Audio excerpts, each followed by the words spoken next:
حضرت اسماء بنت ابی بکر رضی اللہ تعالیٰ عنہ فرمانے لگی اگر میں سچ بتاتی ہوں کہ حضور غار ثور میں ہے تو معیار یہ ہے کہ یہ وفا کے خلاف ہے، اور اگر میں جھوٹ بولتی ہوں تو میرا دین مجھے اجازت نہیں دیتا۔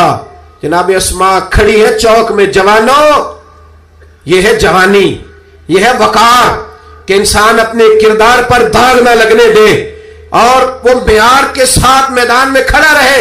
فرماتی ہیں درجنوں لوگ تھے، میرے چہرے پہ نقاب تھا۔ ابو جہل نے پھر پوچھا بتاتی کیوں نہیں؟ کہتے 1 منٹ تھا فیصلہ کرنے کے لیے، پھر میں نے فیصلہ کیا عشق بھی بچانا ہے اور دین بھی بچانا ہے۔ فرماتی ہے میں نے فوراً کہا، میں نے کہا ابو جہل سن، پھر اگر تو سوال سے باز نہیں آتا تو سن، میں صدیق کی بیٹی ہوں، جھوٹ نہیں بول سکتی، مجھے خبر ہے وہ دونوں کہاں ہیں، پر میں تمہیں بتاؤں گی